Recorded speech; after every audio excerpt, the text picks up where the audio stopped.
Well, hello and welcome to episode number 331 of the Plane Talking UK podcast. I'm Carlos, and in this week's show, there's more bad news for Rolls Royce as they alert operators to Trent engine blades cracking. Everyone's favourite low-cost carrier smashes their 7-star rating, and loud bangs force a Jet 2 plane to return to Manchester. In the military, a helicopter gets shot at while training in the US state of Virginia, and the Air Force is 3D printing engine components. And in this week's Plain Truth segment, we learn all about the black box, and Tanya Weinman tells us all about the aviation in her life.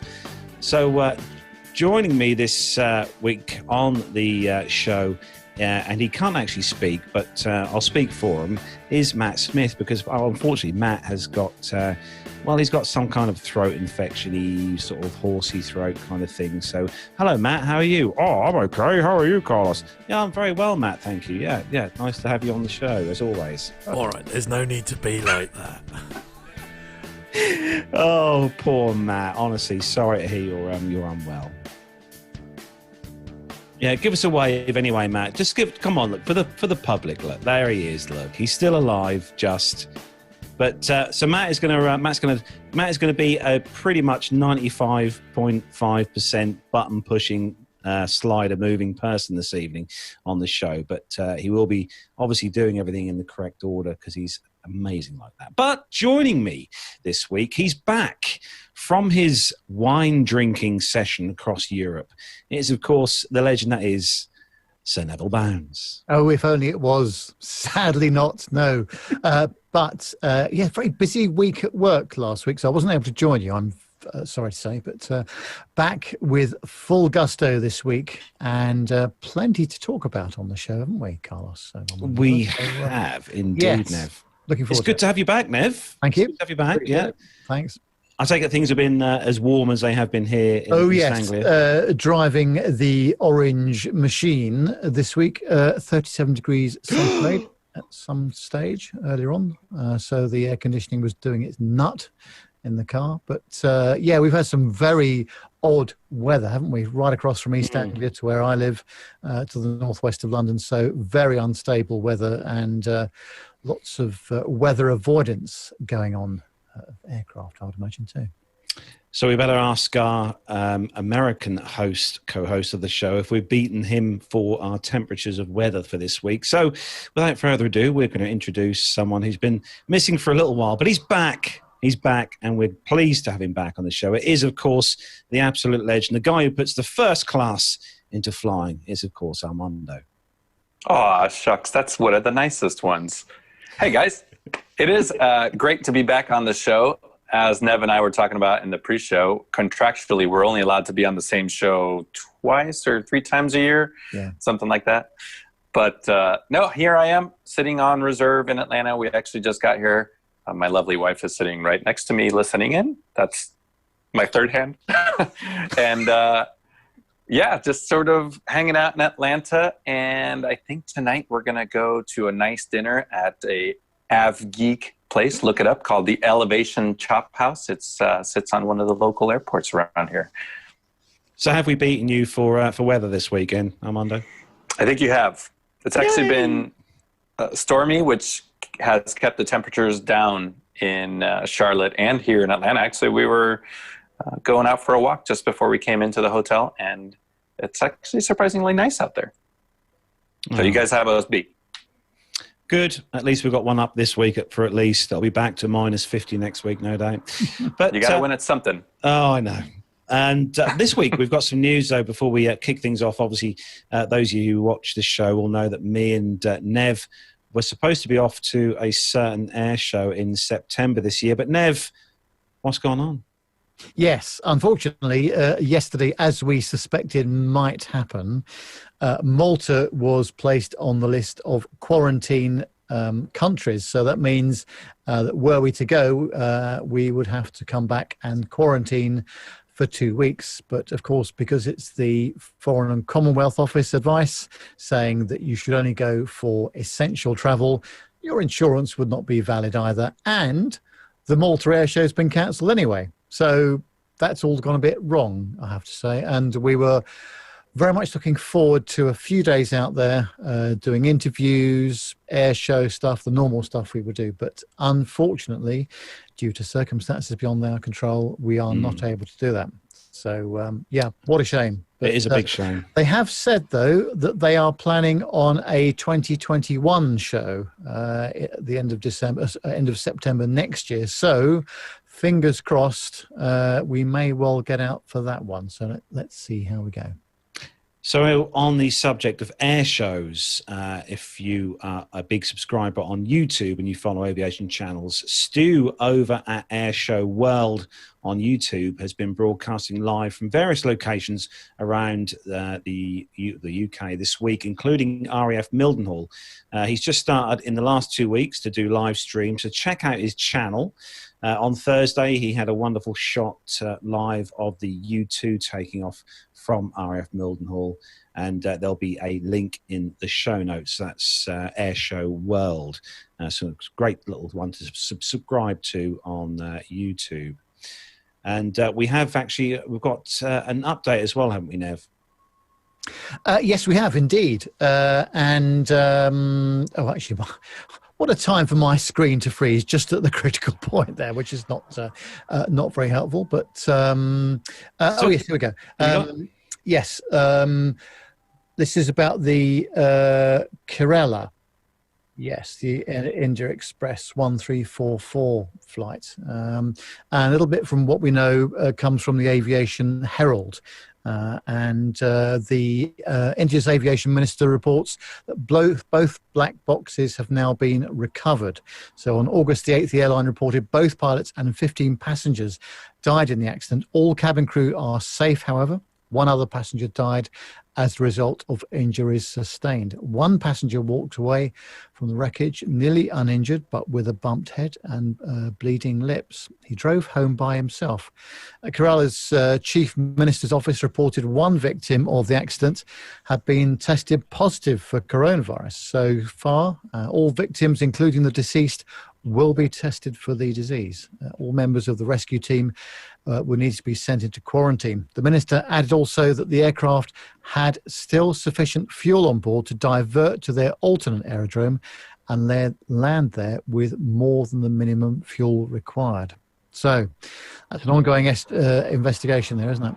Yeah, ongoing. It's obviously it's going to be a big investigation into this, and I'm sure that will be published at some point somewhere on the various news feeds. But on other news as well, for those of you who are big simmers, such as I will be this weekend, so I have a weekend of nothing planned, so I'm going to be probably sitting here playing X-Plane 11 most of this weekend. Microsoft Flight Sim is being released on the 18th of August, which is 4 days away, isn't it? Because the day's the 14th. Yeah, so that's next Tuesday.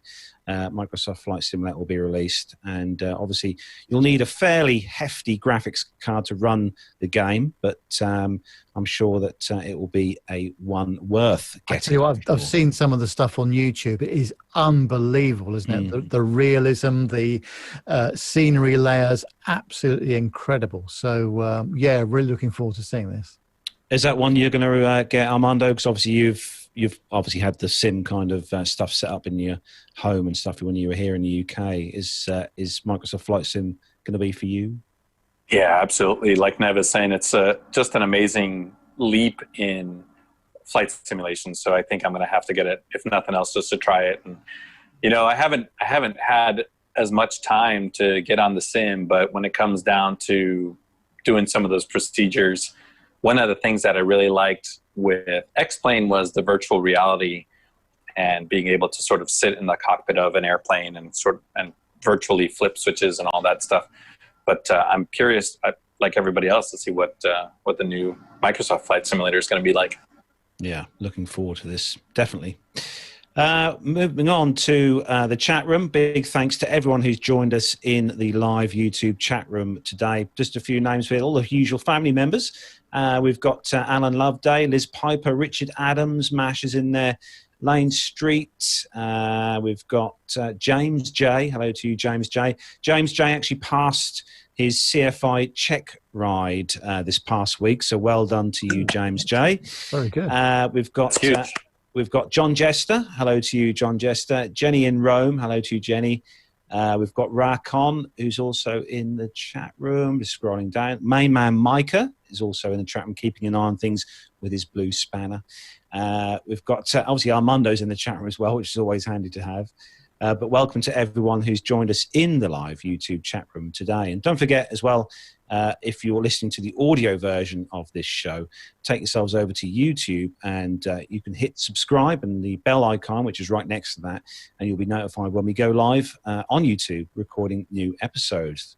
And you'll be able to join us in the chat room along with all the wonderful family members in there. So, yeah, that's great.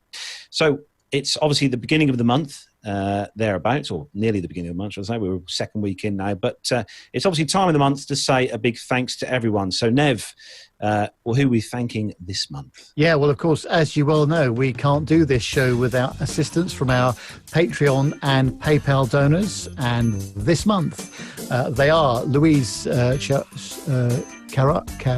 I can never pronounce his name. I do apologise.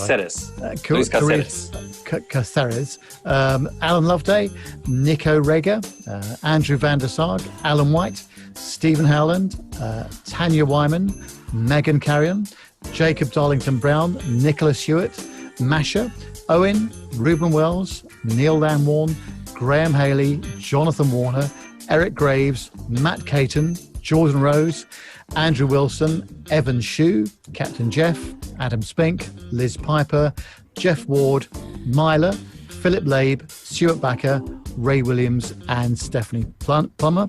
And from the PayPal donators, it's Mazouz Kareem, Jennifer Parkinson, Tony Stubbings and Richard Adams. Thank you very much to all of you for your fantastic generosity. And I can confirm this month we have invested a fraction of what you guys have kindly donated this week, just to give Matt a little bit of extra airflow in the P2UK studios, because as some of you may know, it does get really hot in the P2UK studios. So Matt has now got himself a really, really nice little USB powered fan to keep him cool in there. So a big thanks to everyone again, as Nev said, who is kindly helping to support and to help us bring you the show each week. So thank you, one and all. And of course, Carlos, if anybody ever wants to visit the P2UK studio, that's how I got started. Next thing you know, you're going to end up on a podcast. Yes, there is room for 3 in the PT UK. There we go. Matt's got the fan. Obviously, the fan. And it's quite a funky fan. Actually, it's got a timer and everything. It's really good. Nice.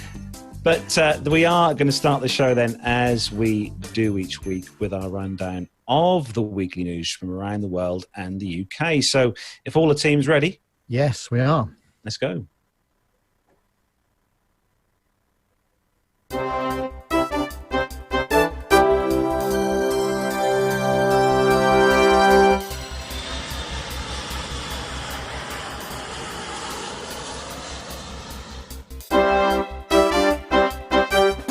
So, kicking off this week's first news story, this one's on Flight Global. We love Flight Global. Nice font on that one. So, the A350-900 operators alerted to Trent XWB 84 blade or Dash 84 blade cracking.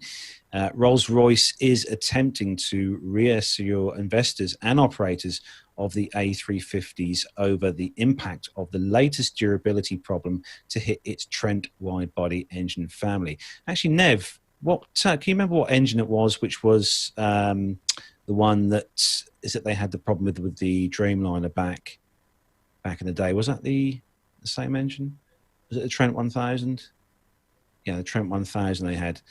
But yeah, they've got an issue with these engines again on here. For the moment, there'll be extra inspections on the engines over and above those previously scheduled. The process will take around 30 to 60 minutes. Does not require the engines to be taken off the aircraft. And if you want to know more about engine inspections as well, don't forget you can go back to episode 314, where we had Peter Collings as a guest on the show. yes, need to log in to look at that. I didn't log in before, but No. Flight Global, you need to log in. Nev, is there anything on that story that you want to add? Well, I think that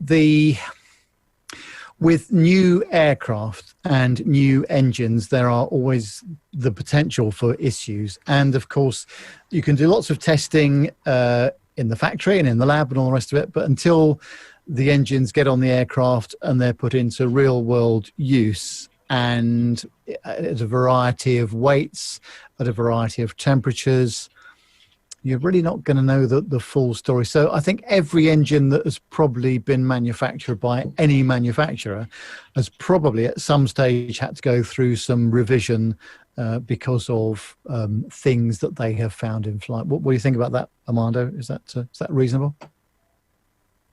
I completely agree because I was looking at something else. Fantastic.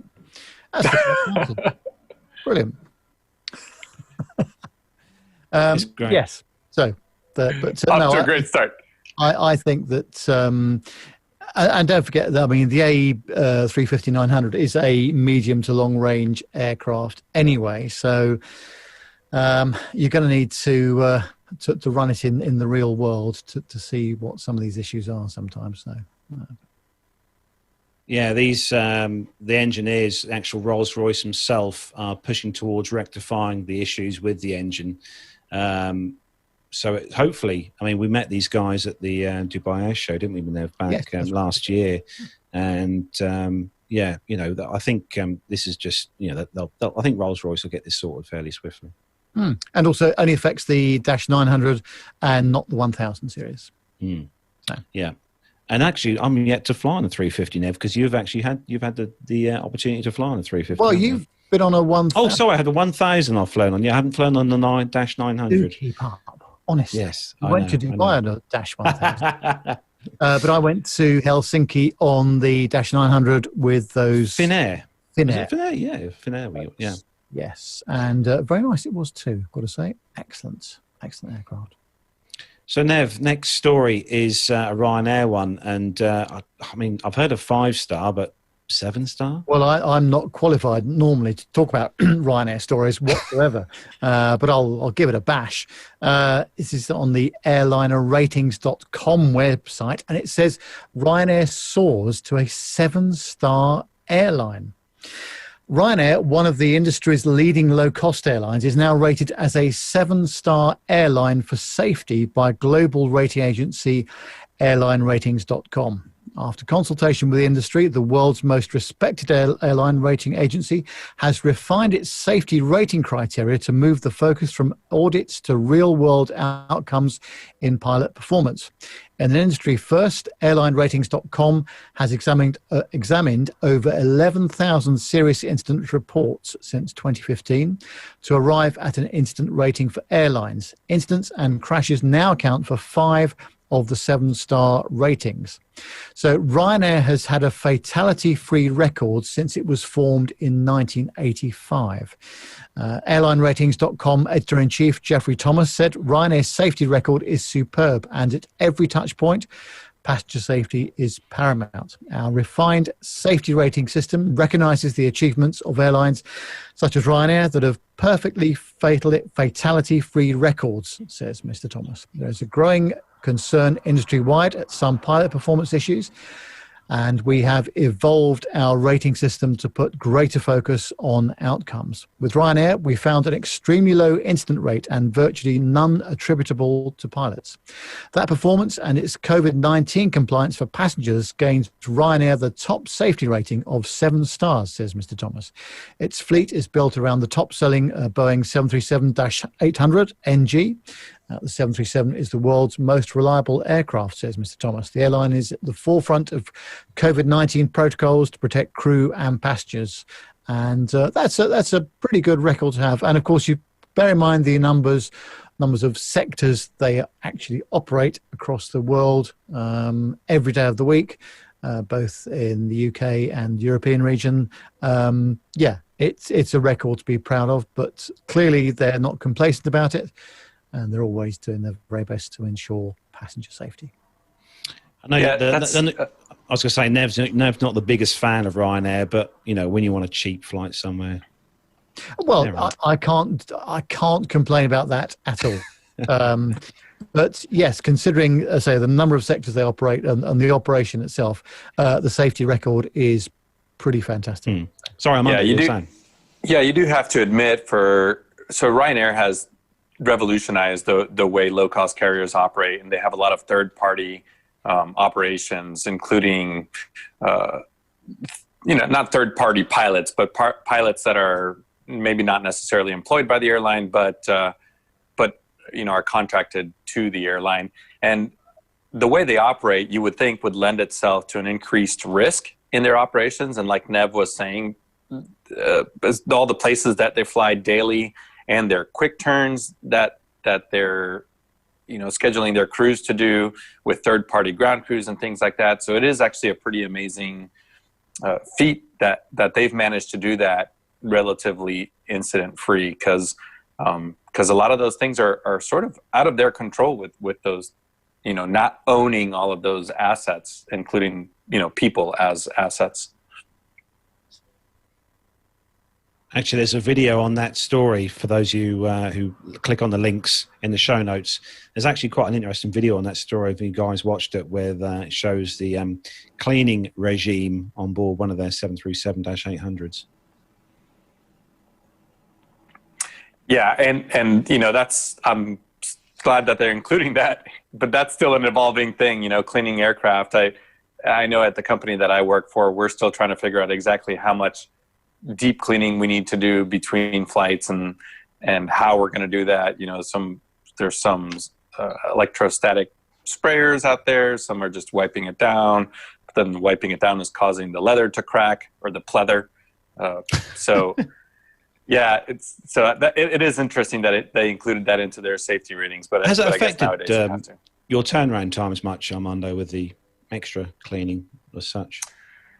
Not too much for us, but when I commute on Delta or American, you can see that they're working a little bit. I don't know if they've brought on extra cleaning crews to sort of start as the passengers are still deplaning or something like that. But I can imagine that on a 737 or something like that, it would take an extra 5 minutes to clean that airplane or something.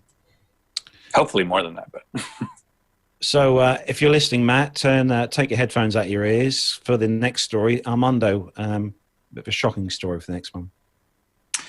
Yeah, so this one is, something that happened last year. I believe it was September last year, where at least from the Sky News article, they reported that this Easyjet was taken off from Lisbon, and it was about a second from potential catastrophe. So I'll just read the first couple paragraphs, but the Airbus A320 took off from Lisbon Airport with just 110 meters of tarmac remaining after the crew members used the wrong calculations for the runway that they used. Basically, I was looking, this is what I was looking at, because I was looking at the AAIB report. The Lisbon airport is set up a little bit confusing manner, and the taxiway that they use to get out to the runway, it's one of those that takes a turn where it would mislead you to think that that is the end of the runway. And the crew had put in their calculations for a full-length runway takeoff. And we're going to put the link to the AAIB report in the show notes. And that's got some really good pictures to kind of explain how this goes. So there's a sort of a comedy of errors that happened here, leading to this potential mishap. But so during the pre-flight preparations, the crew, they were interrupted numerous times. They inadvertently selected the wrong takeoff data in their EFB, which is basically an iPad. It could be some sort of electronic flight bag. Lots of aircraft are equipped with a system inside the FMS that says, hey, I'm going to take off from this runway, from this intersection or full length, and it calculates the performance for you. All of that was done for a full length takeoff. As they were taxiing out, they basically got distracted and took off, leaving about almost a half of the runway behind them. So at the point that they rotated, they were, if you look at the pictures, they were actually past the threshold markings, and they were almost at the very end of the runway where the displaced threshold has about a couple hundred feet. So they did come pretty close to dragging those wheels through the grass. They certainly would have taken out a couple of runway lights, if not the fence at the end of the runway. But it just drives the point that it's so important to focus on taxiing when you're taxiing. And if you're unfamiliar with the airport, to take an extra second or two to have the taxi plates, the taxi diagrams open, and make sure that you know exactly where you're taxiing to.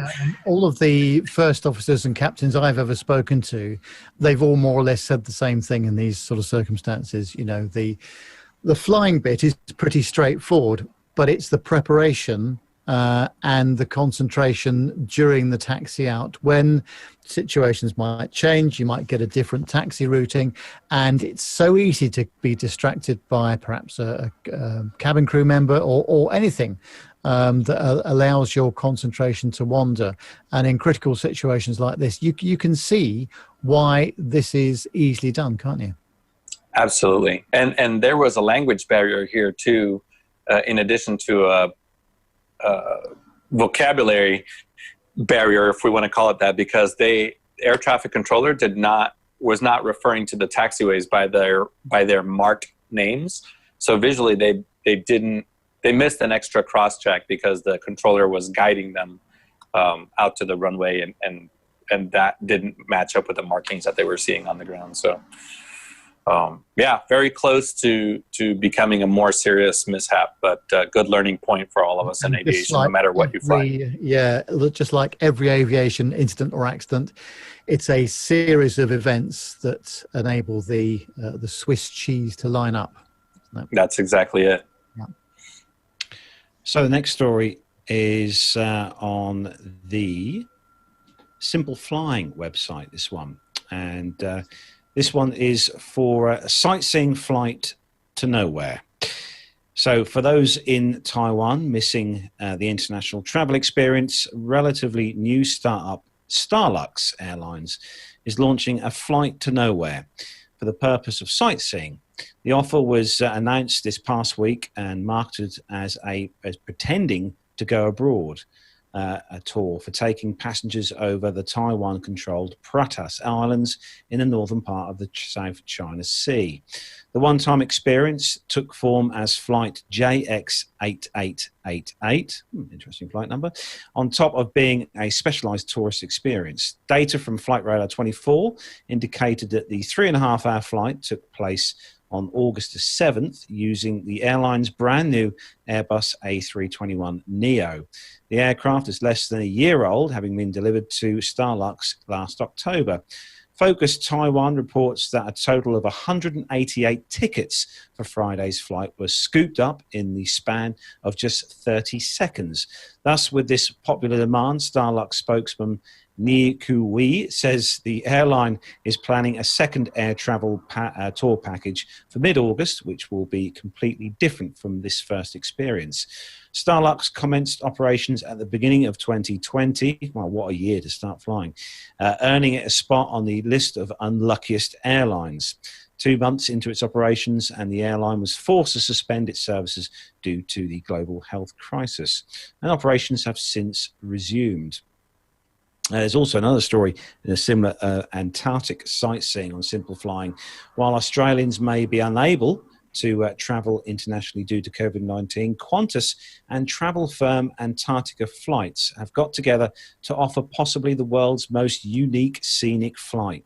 Starting from November, travellers will be able to take in the frozen continent with departures leaving from Adelaide, Brisbane, Melbourne, Perth and Sydney. What is extra special about the flight, besides the stunning views, is that you do not need a passport, as the 236-seat Boeing 787 is taking off from and touching down in Australia. The trip is regarded as being a domestic flight. So whilst it's very difficult for Australians to travel overseas, they say at this time, our Antarctica flights guests will be able to visit another continent in a day. During the flight, passengers are all provided with drinks and offered a meal service while watching videos about what they can expect to see. The Antarctica flights also have expert lecturers on board who give talks and then walk through the cabin answering specific questions. The flight itself is reasonably long with not much to see until the aircraft is about 3 hours into the journey. It's then that passengers will start to see floating ice on the watery blue expanse below. Once over the mainland, the plane hugs the coast as the captain takes her down to a lower altitude for better viewing, heading inland between several mountains, and the aircraft then makes a loop around the magnetic South Pole before heading home to Australia. Prices for the seats on one of the scheduled 7 flights start from around 1,199 Australian dollars, or that's around $857 US, or £655 sterling.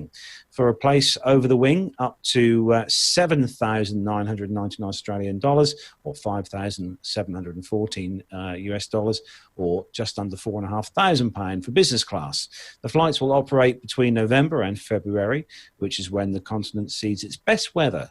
And to find out more about these Antarctica flights, you can click on the link that will be in the show notes. I don't know. It sounds quite nice, actually. I wonder if how many our chat room people would love to have a go on that. I'm guessing Grant McCarran and Steve Fisher would probably like to have a go on this. I have a point of order on this story. So you're going to pay 3,999 Australian dollars to sit in probably row 14E, which is the middle seat on a Dreamliner, and you're going to go sightseeing in Antarctica? So I don't know that you can see out the windows from the... Yeah, I think what they're doing, Armando, with this particular flight is halfway through the actual visual tour of Antarctica, they're swapping seats with other passengers that are close to obviously the windows. So I think that they're making it so all the passengers will get a chance to sit on a window seat that looks out with an unobstructed view. Okay. Yeah. Thank you very much. Right, I would be a little bit angry if I paid $4,000 and didn't get to see Antarctica. I think we would. I'll tell you what, it's definitely a sight that I would definitely love to see myself. Yeah. So yeah. So, Richard Adams in the chat room says it's a bit ironic taking a special flight to go and watch the melting ice caps. Oh. Yes. Oh. Yeah. Too soon. I see your point. Yeah. So moving on to the next story, and this one's for Nev, and obviously it's going to be a BA story. It is, and some good news by the looks of things. It's on the simpleflying.com website, and it says that over the past month, BA has been flying its fleet of Airbus A380s to London Heathrow one by one. The flights were undertaken to take the aircraft for maintenance visits.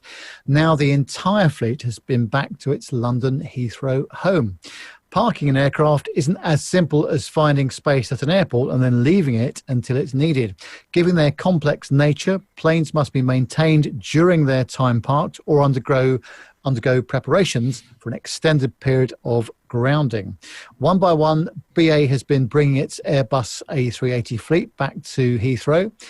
When one returned to Châteauroux, another flew to London. Now the final plane, which is Golf X-Ray Lima Echo, funnily enough, the exact aircraft that is over my shoulder at the moment, because that's a nice picture that my children got me. That is exactly that plane. And the flight took place the other day. The fact that British Airways is maintaining its fleet is good news, though. It means that the airline sees the aircraft type as a serious part of its fleet in the coming years. If the airline wasn't anticipating using the giant of the skies for some time, or at least for over a year, it would send them into deep storage. So the fact that BA is spending money maintaining the fleet shows that it's not seriously entertaining the possibility of scrapping the type anytime soon. Since the current pandemic started, 2 aircraft have flown to Manila for heavy maintenance. So when is the Airbus A380 fleet going to be back? Well, unfortunately, when asking that question is like asking how long is a piece of string. Whilst the decision makers at BA may have an idea, nobody else really knows. The return of the aircraft will depend on demand. As the largest aircraft in the BA fleet, it will likely be the last to return. Additionally, whilst the recovery on short-haul routes within Europe is going well, many of the high-density international routes where the A380 proves its worth for BA in the past are currently still suspended. So if you take Los Angeles, for example, most in Europe are currently banned from travelling to the US, whilst most in the US are also banned from travelling to Europe. So as such, demand is down by such a degree that smaller aircraft are sufficient for this route. Whilst it may not be back tomorrow, it seems relatively sure that the Airbus A380 will return to the BA fleet. With an average age of just 5.8 years, it would be a surprise to see it scrapped. The airline has found the perfect niche for this aircraft at London Heathrow Airport. During regular times, it allows the airline to condense 2 popular flights down to 1, thus opening up a slot pair for another route. So until they return to service, the Airbus A380 fleet will likely remain in Châteauroux. In the recent IAG Q3 results presentation, it was indicated that 4 of the giants might end up going into storage in the meantime. So very slowly, we're getting back to some sort of normality, although I think it will be a while yet before we see the full operation of the A380 for BA. I was thinking about this the other day, actually, Nev. You know, when you're saying about the storage of these aircraft, obviously while this pandemic's been on, and BA have sent all their 380s to be stored. Is it somewhere over the west of the UK? Well, yes, there were at Cardiff, they were down at Bournemouth, and other places as well. Yes. And when you think the BA have sent all their stuff to be stored over there, and an airline such as Emirates, which has the largest fleet of A380s. And I think that they've got the Dubai airport's so huge that even though they have been using their 380s, they haven't had to fly them anywhere because they've got loads of parking. They've got the space there. Yeah. Yes. I mean, I think that, well, when you're an airline like Emirates that relies, they've got so many of the aircraft, for example, and because they're perfectly positioned right in the middle of the Middle East as well, they've got good options going west to Western Europe and the United States, or going east to Asia and Australia. So, I think there's a lot more to play out for this aircraft yet, but slowly we're seeing some improvement, I'm pleased to say. Well, so if you want to know, I was going to say, if you want to know more about just a quick point of note about aircraft storage and stuff on here, you can take yourselves over to it's episode 314, and that's story number 12, where we had Peter Collins and Andy from the A320 podcast, where they talked about aircraft storage. So just a quick note there. Armando, carry on. Yeah, I was just going to say, I see what you did there. I was just going to say Emirates has started flying their A380s, because we're going to talk about that in the next story about, this, I guess what we're calling a flying recovery. So might as well go into it, but OAG, which is a company that tracks and analyzes air traffic data, has suggested that air travel recovery may have actually peaked within the last week. The world's airlines offered just over 60 million seats last week, according to them, but the figure dropped below that mark again this week. Scheduled capacity indicates that we should be up to 75 million seats by the end of the month, according to one of their senior analysts that is speculating that will not actually happen. So air traffic has continued to grow gradually in the recent weeks, as much as it can during the summer and the surge in COVID-19, but the U.S. has seen a high level of infections. Passenger throughput at TSA checkpoints remains in the range of 700,000 people per day. The peak was on August 9th, which was 831,789 passengers going through. So a typical day in August of last year would have had around 2.5 million travelers. So we're still not quite there yet. And as we were just talking about, Emirates has started flying 13 of their A380s again to a handful of markets. And just like you were saying, Carlos, since the A380 forms a significant portion of the Emirates fleet, it isn't necessarily as bullish an indication as it might be otherwise. China Southern is also operating a fleet of 5 A380s to bring to 18 the total number of that aircraft that is operational currently, at least. Let's see, Western Europe has been among the strongest markets throughout the summer, but they're seeing some spikes in infection numbers. That has brought on new travel restrictions and cuts from some other airlines. Finnair announced yesterday that it would be scaling back some European flying in September. So interestingly, looking at OAG data for worldwide airline fleets and which aircraft are being utilized more or less lately, the clear winner in terms of seats is the ATR turboprop. Has a 3.6% rise in use. So that small airplane is cheap to operate. It's commonly used on domestic flights, which may give us an insight into the current airline sentiment, at least over in Europe. Let's see, notably, most major wide-body airplane types saw small decreases in seats offered in the last couple of weeks.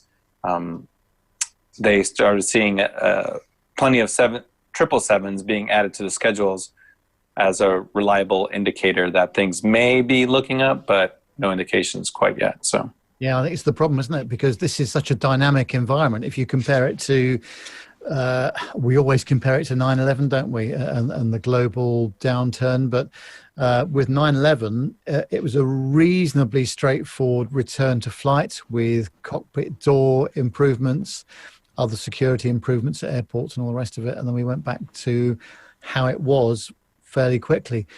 With this situation, just as you think you've turned the corner or things are improving, it can take a downturn and things can go very badly very quickly. So we are sort of riding this wave all the time of not knowing what the next thing is going to be. And this is going to continue for some months, many months yet, I think. I think if you look on Flight Radar 24, I mean, even here or in the US or here in the UK especially, you know, if you look on there any time of the day and compare what it's like at 4 or 5 in the afternoon compared to a year ago at 4 or 5 o'clock in the afternoon, there's a massive, massive difference in the amount of aircraft in the air, especially over the UK, Nev.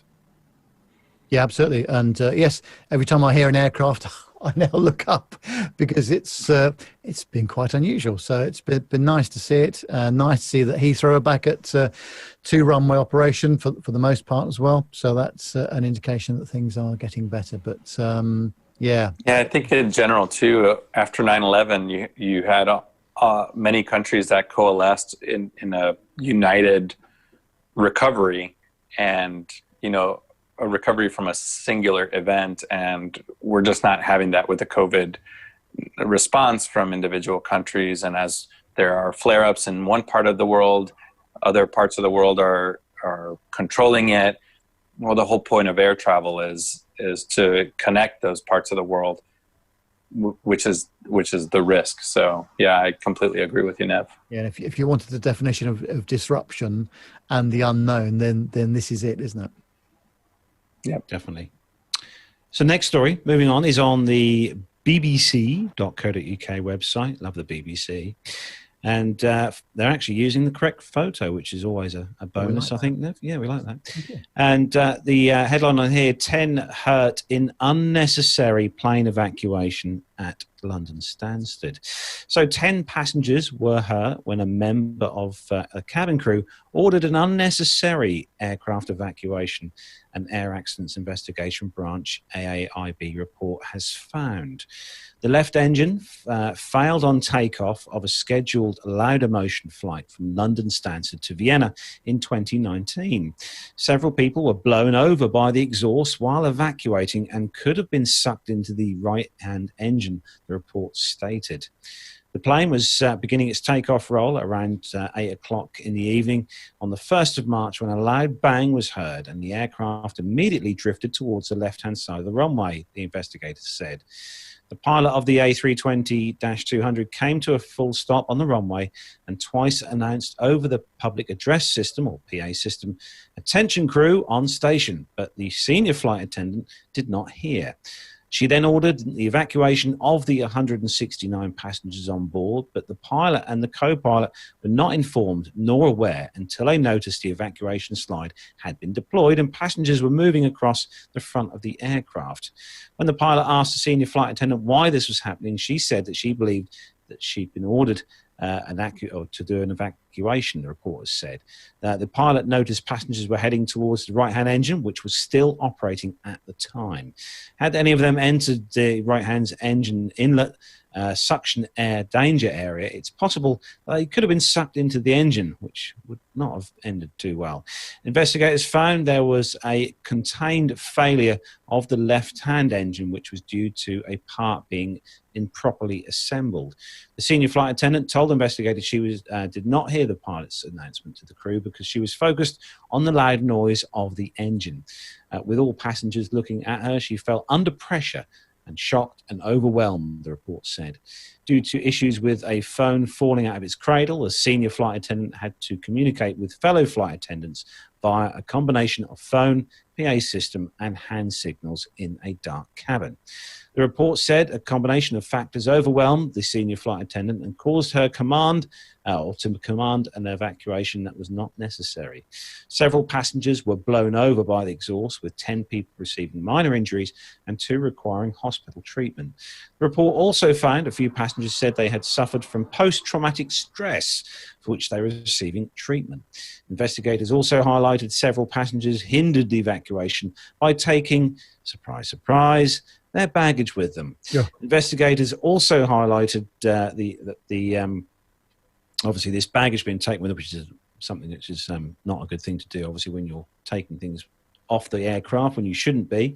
The AOB has made 2 safety recommendations in regards to passengers evacuating with carry-on luggage and says the hazard will still exist in future emergencies unless additional measures are taken. The operator has since taken safety actions based around the training of its flight attendants.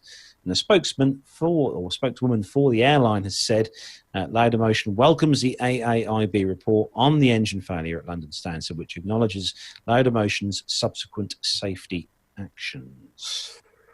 Oh dear, that could have been very nasty. Well, I'm going to put Armando on the spot here because I've not given him any advance warning of this question. I thought only the commander of the aircraft could order an evacuation. Is that correct?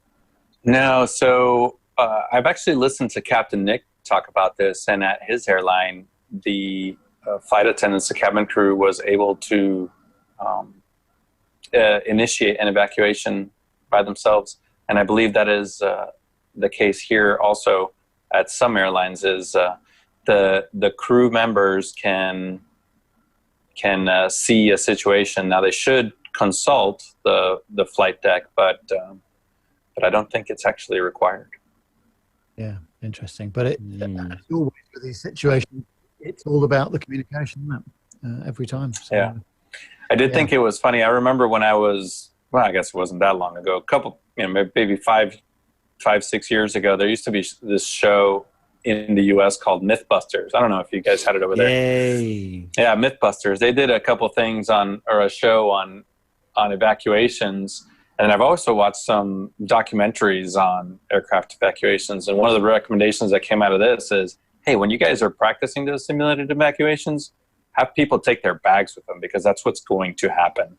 And we may see a change in the required, I believe it's 90 seconds that most places have to evacuate their aircraft in, but some of those procedures may change if they take into account that people are going to stop to grab their bags out of the overheads and from under the seats. So. Yeah, actually, one of the safety recommendations from the report, it's said that it's recommended that the European Union Aviation Safety Agency consider including a more realistic simulation of passengers behaving in regards to carry-on baggage in the test criteria and procedures for the emergency demonstration. I think we should all go down there, and be test subjects on these evacuation honestly, things. I think that is long overdue, because all of the evacuation tests I've ever seen has been everybody just getting up, yeah. Oh, hello. getting off the aircraft by being shoved out of the door by the cabin crew. But as we've seen on so many occasions, people will not do that. And I think that has to be factored into what happens in real life, doesn't it? Definitely. So, Nev, moving on to story number 8, and HighFly have not been flying high. No, which is a bit of a shame, really, because I like this airline. I think that's, well, apart from the paint job and the fantastic tour we had of their A380 at Farnborough. Gosh, so it seems such a long time ago now, doesn't it? So, yes, as Carlos said, it's on the Simple Flying website. And it says, HighFly's Airbus A380 causes panic and joy after flying just 230 meters above the coastline. Earlier this week, HighFly caused panic and joy as it flew over holidaymakers enjoying the beach. The Portuguese charter airline said that the performance was planned and intended to raise awareness as well as give plane spotters a treat. So let's take a look at what's happened. So in a rare treat to see the HighFly Airbus A380 in operation at such a close range, but that's precisely the treat that some holiday makers in Portugal got on Wednesday, August the 5th. The A380, which was registered as 9 Hotel Mike India Papa, flew just 230 metres above the Algarve coastline, a stunt that impressed many keen aviation enthusiasts. The airline's vice president, Carlos Mirpuri, reported piloting the aircraft in a planned event. The aircraft was completing a functional flight check, which lasted just under an hour. It left Beja International Airport at 2:45 local time and flew over Faro and Vilamora. Before it left Beja Airport, it published an alert on its Twitter account urging lucky enthusiasts to look out for the aircraft as it passed over the Algarve. Despite the excitement that HighFly shared, some onlookers were fearful when the plane grazed the coastline. In a video filmed from the beach and posted on YouTube, beachgoers are seen retreating from the sea and running up the beach. Perhaps they were trying to get a beer, possibly. But according to reports, various calls were made to the National Emergency Services, fearing that the aircraft might make a water landing. However, for those with a trained eye and others who had arrived for the spectacle, the flight was a controlled affair. Eventually, as the A380 passed the beach, holidaymakers stared in wonder. According to HighFly, the low flight was also somewhat of a political stunt. It hoped that with the Save the Coral Reefs livery, the trip would be able to inspire people to think about the sea. It told a Twitter user in a comment that the aircraft was doing a planned and necessary after-maintenance functional flight check and took this opportunity for raising awareness for marine conservation causes. Well, despite the initial mixed reactions, HighFly carried out its flight with respect to safety. Typically, aircraft should fly no lower than 500 feet above people, which is just over 150 meters. In this case, the aircraft was well above that altitude. This is an event which will no doubt be remembered fondly in the airline and aircraft's history. The aircraft is ex-Singapore Airlines, who leased it back in 2008. The plane enjoyed nearly 10 years service with that airline before it was stored in 2017. It was in July 2018 that HighFly acquired the aircraft and has been a faithful part of its fleet ever since. And I have to agree, it's a fine-looking aircraft, and we enjoyed going on that and doing interviews with Captain Al back at Farnborough. I remember that. Yeah. I'll tell you what, if I was on that beach, I wouldn't be fearful. I'd be saying, get my in-camera. Your long lens out. Mate. Get the long lens out. Okay. Wow. That's the kind of sightseeing that I love to see on holiday. Yes. You know, to this day, I've never been on an A380, and that day when you guys got to go on to the HighFly A380, I was on the ground finding a beer tent with Captain Jeff. And it wasn't until afterwards that I found out that you guys were in the A380, and I'm still sad to this day. We should have invited you, shouldn't we? Really? No, I've never been one in the air, I have to say. But having a tour of it on the ground was fantastic. But there we go. No, you got to do it. It's good fun. It's good fun. So moving on to the last story, and looking at this, I'm just thinking back to my Commodore 64 days. Yeah, moving from one big airplane to another big airplane. And this story was actually sent in by Richard Adams. So this is just a reminder to all of our listeners that if you've got a good story, send it in, because we may have missed it in the current events. But apparently scrapping airliners right now is providing a lot of opportunity for information security experts to learn a little bit more about hacking. So this story is about 747-400s still using floppy disks for loading critical navigation databases.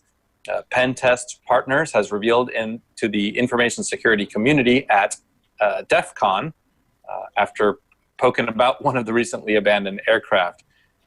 This factoid emerged during a DEF CON video interview of PTP's Alex Lomas, where the man himself gave a walkthrough of a 747-400, its avionics bay, and the flight deck.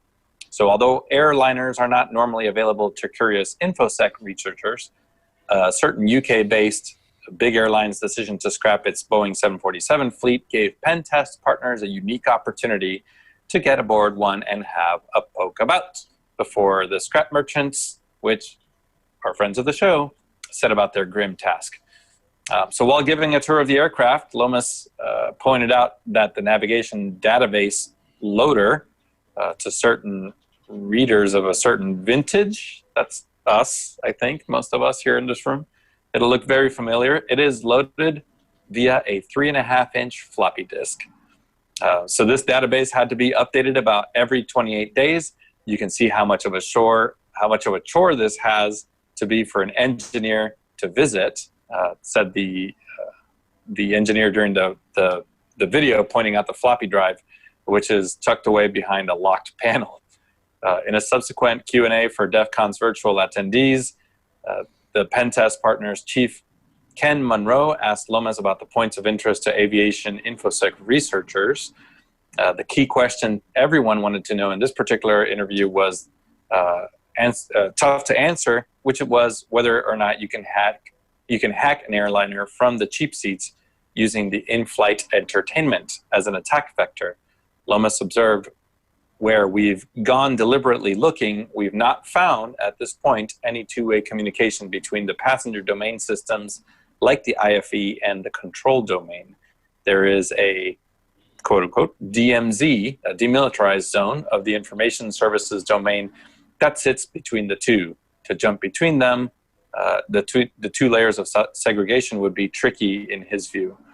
This has not stopped some people from trying, most notably an InfoSec researcher from a Scottish university, from a Scottish university who deployed a well-known pen testing technique against IFE equipment at the start of a 9-hour transatlantic flight. He only managed to knock out his own screen. And we've talked about this a couple of times now, haven't we, about that possibility of crossing the two domains, haven't we? Oh, yes. Yes, very much so. Now, we're just talking about in the chat room what the capacity of those disks are. We've come to the conclusion that it was 720 kilobytes for the smaller one and a whopping 1.4 megabytes for the big one. For the expensive ones. That's it. But I guess because it's just... it's all binary data, isn't it? So relatively small changes and things like that. It's not as though you're uploading big graphics and things like that. But John in the chat room says that the navigations don't have more than a 286 processor. There you go. So and John should know. So yeah, the thing that would worry me about those types of discs, it's a number of failures that you got with them, disk not read and this sort of business, and that's not what you want to hear on a commercial airline. Or error line 20. No, don't want that. No. Is it? No. Oh, I Unbelievable. remember those old days. Oh, it just brings back so many memories seeing those, like, the old Ataris and the VIC-20s and the Commodore 64s. And to think something like that can obviously supply a database for a 747. Yep. But it works, and the aircraft is done phenomenally well for Boeing. So, yeah, old school isn't necessarily a bad thing to do. Yeah. So, actually, Lane Street in the chat room makes a very good point, actually, that he says that we went to the moon with far less. Yes, actually, I seem to remember, I forget what the comparison was, but someone was comparing it to, the memory in your phone, for example. The average memory in your phone is far in excess of what was available to go to the moon with. There you go. So, yeah, incredible. Yeah, apparently they're DX266 266 processors. Yeah, but thanks to Richard Adams for sending us that in. Don't forget, if you do find a story and you think we might have missed it, do email that across to the show. Details coming up later on. So that was the end of the commercial news segment for this week. But coming up next, we have got the next thrilling installment of the Plain Truths, which has been put together by Captain Al and our very own Matt Smith. And this week, Matt and Captain Al are talking about those all-important black boxes.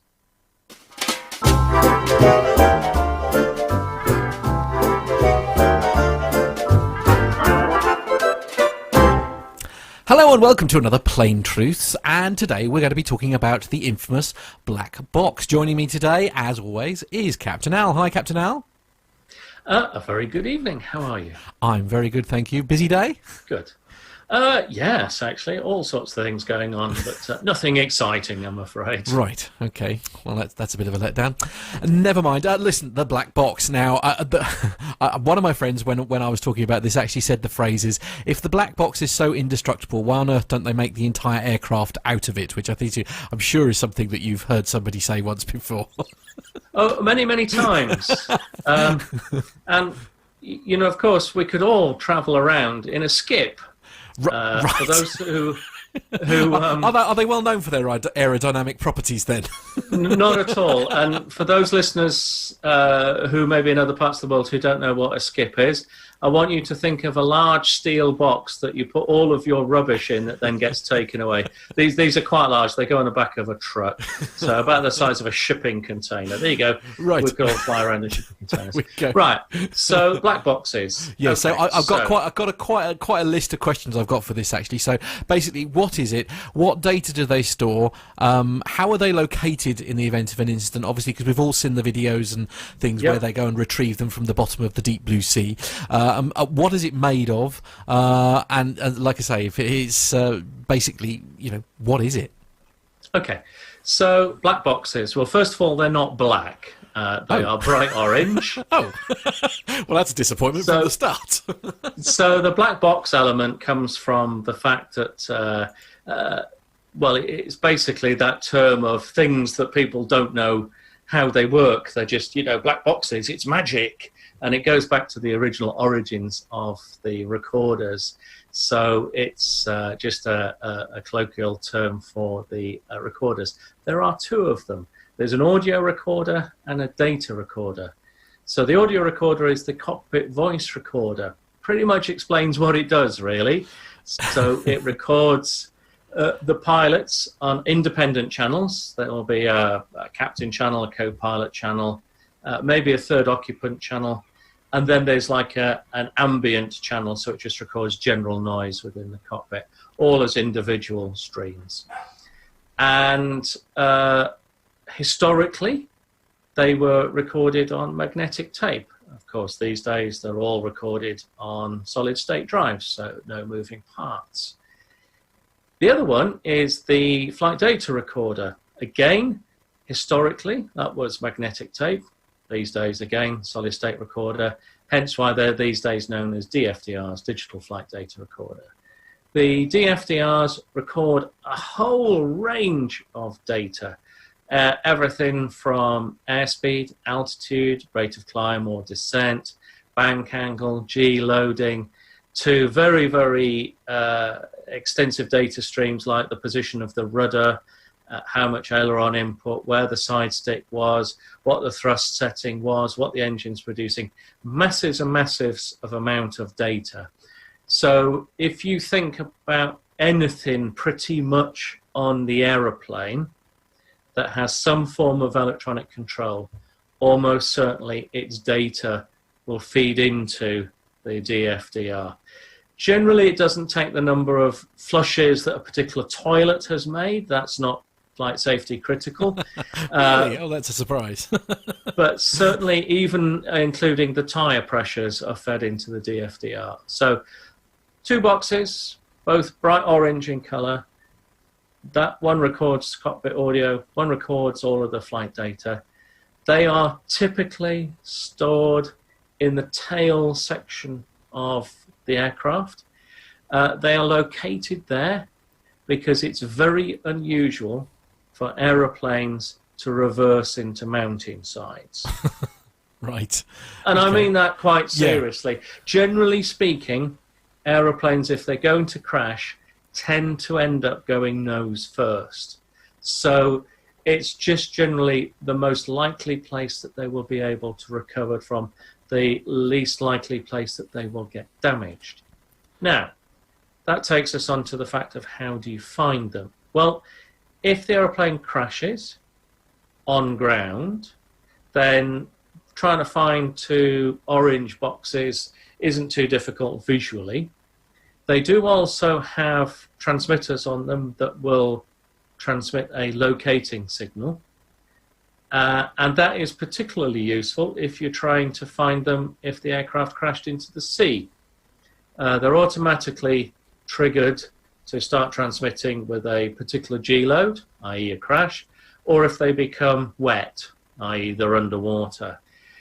Again, depending on sort of manufacturer, those transmitter signals can typically last up to sort of 2 or 3 months, sometimes longer than that, little pingers. And they'll just put out a ping every sort of hour, if you like, to aid location. Why isn't the rest of the aeroplane made in the same material? A combination of factors. They're not particularly heavy. They're made out of titanium. They are very strong. They're fire resistant, obviously. Primarily 2 factors, weight and cost. Titanium's quite expensive, and it's also a little bit heavier than aluminium. And truthfully, when the flight data recorders are recovered from accidents, they're quite often reasonably damaged, but the actual electronic components are quite small within a fairly large box. Right. So if you imagine the box to be the crumple zone, if you like, they take the force, and the components are fairly intact. Now, when these boxes are recovered, they normally go off to laboratories where people in white coats will take the boxes apart and attempt to recover the data off these drives. And as you know, with your computer experience, when you get presented with a storage device that's damaged, you just hope that you can get enough data off it, don't you? Absolutely, yeah. Well, and of course, in this instance, I mean, you know, the data that's available on these devices, obviously the audio recordings from pilots and things. I mean, many a question has been answered by listening to the communications that were going on in the cockpit, for example. But I mean, this data is literally used to tell everyone, you know, what went wrong, essentially. Absolutely, and there is a huge amount of information that can be garnered from these recordings that, quite frankly, would never be possible to work out if you didn't have them. So that's why they were brought about. I'm trying to remember when. I'm going to speculate in the late 50s, early 60s. And obviously technology has advanced, and modern flight data recorders are able to retain quite a significant amount of data over several days of flying. because as we all know from our own computers, storage is just gone up sort of exponentially, the requirement for and the availability of. So in exactly the same way, the ability to store more and more data. And it's very often been the final part of the jigsaw puzzle in working out what went wrong. I mean, this may not be something you can answer. How long does that data remain on the drive? Is it sort of like when you shut everything down, it then wipes itself ready to start again, or does it retain it for, say, 2 weeks? Or it's a difficult question to answer. So it's a continuous recording loop, right, if you yeah, like. okay, so the same way with a lot of CCTV Yes. systems, don't they? They have a rolling record Absolutely. over, Yeah. say, 2 weeks or whatever the capacity of the drive is. Yes, exactly that. So obviously, one of the requirements is that the recording is sufficiently long to allow the accident investigators to work out what happened. So as technology has advanced, they become longer and longer. Originally, they're only about half an hour long as a continuous loop.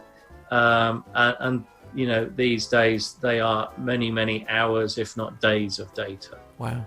Okay. A fascinating subject. Captain Al, thank you. You're welcome.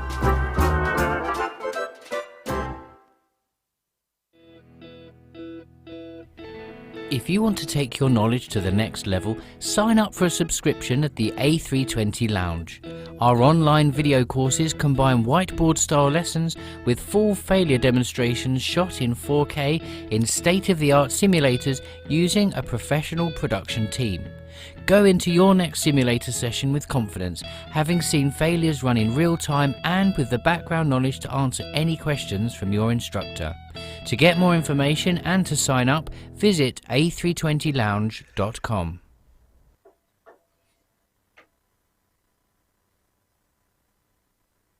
Well, it's always nice to hear about black boxes, especially when they're actually orange, as we all know.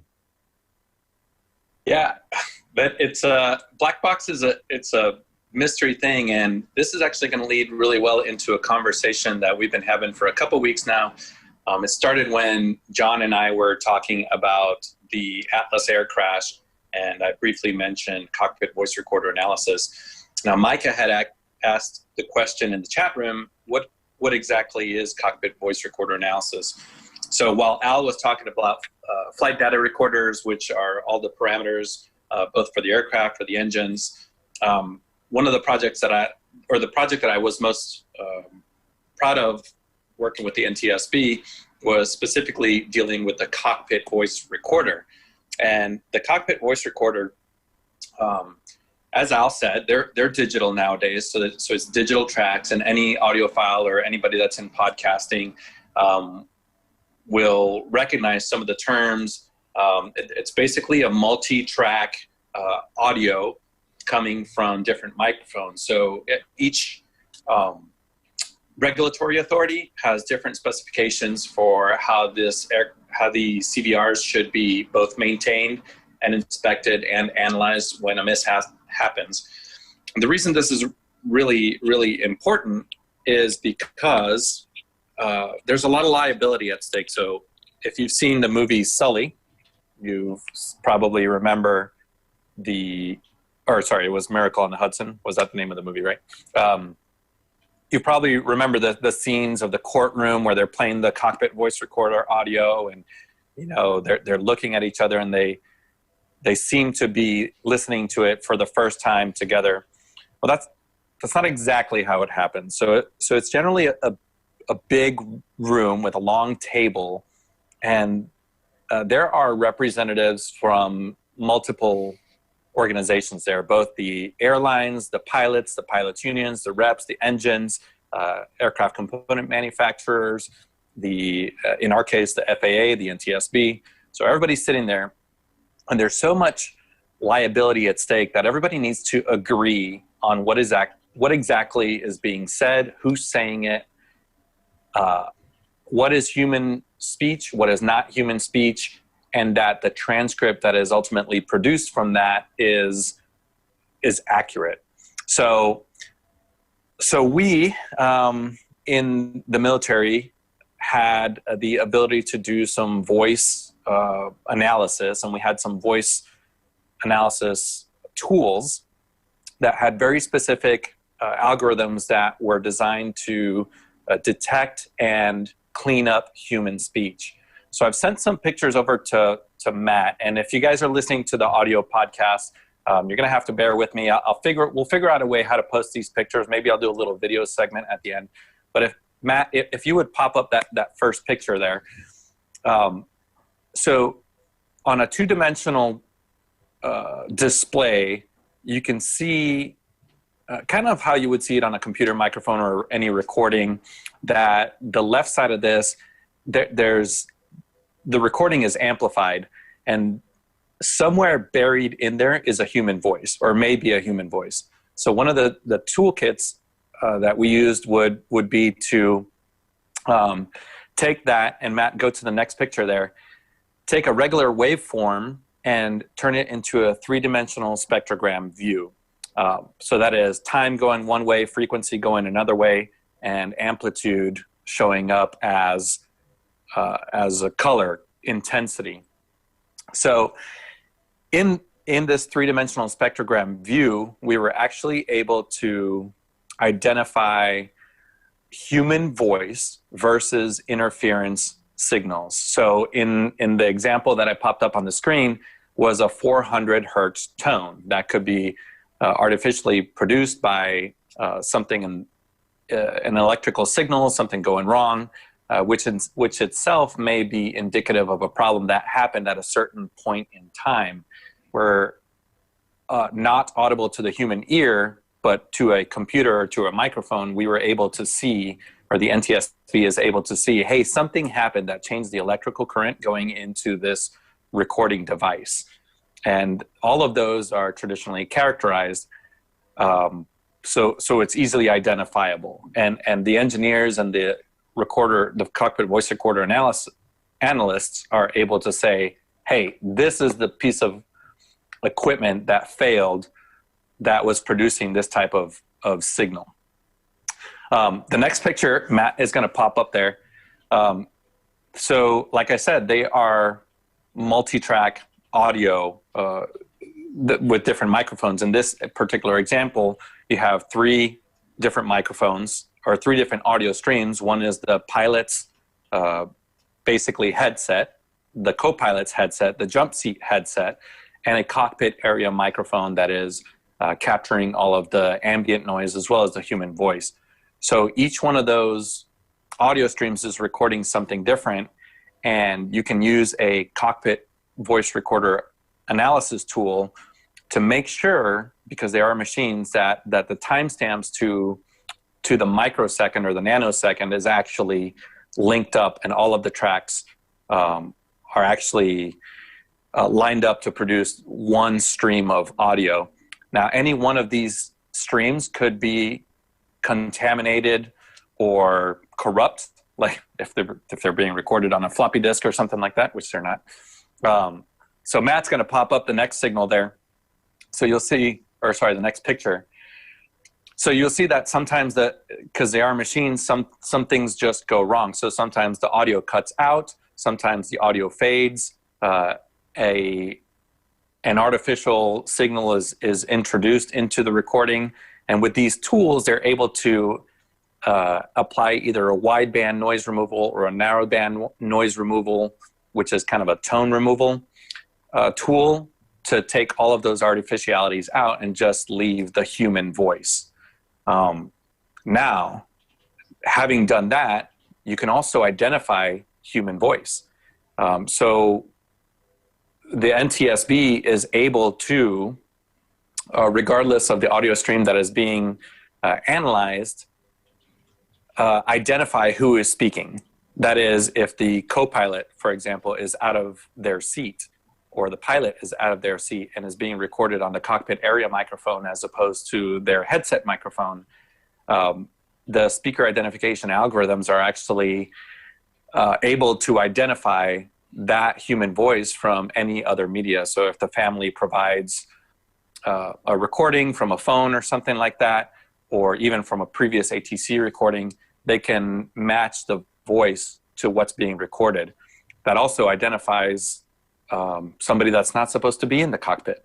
So if you remember, we were just talking about the movie 7700 with Joseph Gordon-Levitt, that movie.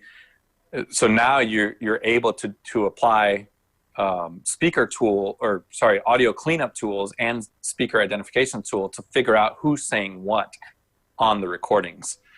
I'll move on to the next one, which is oral alerts. So there's a lot of tones, bells, whistles. You hear them on the cockpit voice recorders. Sometimes they're not necessarily identifiable or quickly identifiable. So the investigators will extrapolate the audio from every single one of those tones that's supposed to be in the cockpit and match it to what's being recorded. Like that, they're able to identify that multiple alerts were going on in the cockpit at the same time, or an alert went off but wasn't captured by another device. So that's, it's a really great tool to just say, hey, if it looks like a duck and sounds like a duck, and it's probably a duck, and able to use these tools to really nail down on the timeline what alerts were happening, how often, and where they were being recorded. So that helps in sort of the timeline development. The next picture that Matt's going to pop up there is pollution.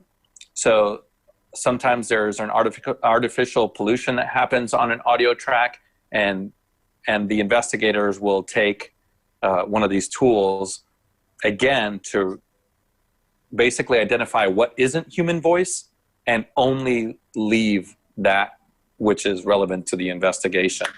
And that shows up as just a big blob on a two-dimensional picture, but on a three-dimensional spectrogram, you would actually be able to identify what's voice and what's not voice. The last picture actually that Matt's going to pop up there is just an example of a GSM interference. So when we're telling people, hey, you got to put your phones in airplane mode, or maybe the Wi-Fi on board is interfering with the cockpit voice recorder, it'll show up something as on a three-dimensional spectrogram across the spectrum, the frequency spectrum. So from a low tone to a high tone, it may be pulsed, it may not be pulsed, but basically this kind of interference makes the investigation harder because it's polluting those audio tracks. So with a tool, you're able to find out what that interference is and then remove it from all of the audio, and then amplify that track to bring it back to a sort of sitting in a room quality. So there you go. That is probably as much as we want to go into. If you guys want, I can go into it a little bit further on a separate segment or something that we can produce on the side. But like I said, this was one of the most amazing things that I saw, because where the NTSB keeps these cockpit voice recorders is actually kind of eerie. As you're walking down the hallway to the conference room where they do this analysis and the transcription, they have cockpit voice recorders from notable mishaps in history. I mean, we're talking all the way back to Eastern Airlines 401, which crashed into the Everglades, the Air Florida crash that went into the Potomac River, to some of the 9/11 aircraft. So those CVRs and FDRs are all preserved in one hallway, almost as a museum to the fantastic work that these folks do up at the NTSB. So there you go. It's an audiophile's dream to be able to, apply some I guess amateur audio manipulation tools to something like this, and it was great for me to see how these guys do that. So hopefully that answers your question, Micah. I could see you having a lot of fun with something like this, Nev. Yeah, I mean, it's fascinating, and the amount of processing and manipulation that you have to do to actually make the whole thing clear. Because although as I was just saying in the chat room, all of the CVRs I've ever heard, albeit on YouTube, I can see the audio quality has not been that good. But of course, if you think about the amount of ambient noise going on in the aircraft, even those boom headset mics, they do pick up a lot of other extraneous sounds. So it takes a lot to actually filter all of that out, so you can hear exactly what's going on and who's saying it. And as Armando is saying, it's recorded on a multi-track system, so they're separate tracks for different mics. But a fascinating explanation, Armando. Thank you very much. Thanks, guys, and thanks, Micah, for asking the question a couple weeks ago. So we're going to stay with you, Armando, because the next segment in the show is all for you. All right. Well, let's knock out some military. John will keep us on track with time. And Matt, if you're ready, hit the button.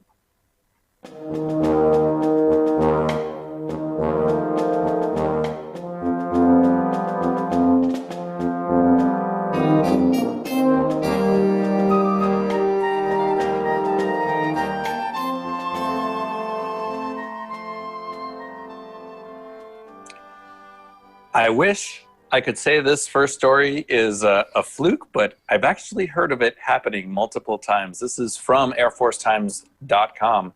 An Air Force UH-1 Huey helicopter was forced to conduct an emergency landing at a local airport in Manassas, Virginia, Monday after being shot from the ground. A crew member received a minor injury, was treated, and then released to a local hospital, said the spokesman for Joint Base Andrews in an email. The helicopter, which was on a routine training mission assigned to the 1st Helicopter Squadron at Andrews, was damaged. The incident was first reported on Wednesday. The FBI is investigating the incident along with Air Force Office of Special Investigations. Said the initial findings are that a bullet struck the aircraft. The Air Force later said that the helicopter was about 10 miles northwest of the airport near Middleburg, Virginia, at an altitude of about 1,000 feet when it was shot. Richard Alaba, the airport operations officer at Manassas Regional Airport, said in an interview that the airport's tower alerted them about 12:20 that a military helicopter was coming in with an in-flight emergency. The crew member that was injured was bleeding from his hand, apparently. So 12:43, Andrews said that the helicopter landed safely. Paramedics arrived shortly afterwards. The FBI's Washington field office said in a statement that it dispatched special agents to its evidence response team and its evidence response team to the airport after receiving the shooting reports. The FBI said that it is working jointly with our law enforcement partners, including the Air Force Office of Special Investigations, to determine the circumstances surrounding the event. There you go. So obviously the FBI would like any information. If you happen to live around Manassas or Middleburg, Virginia, contact those two organizations if you know anything. But yeah, like I said, unfortunately, this has actually happened quite a bit. We used to fly one route over from Fort Walton Beach, Florida, up through the mountains of eastern Tennessee and southern Virginia, and we were known to get shot at, believe it or not, every once in a while.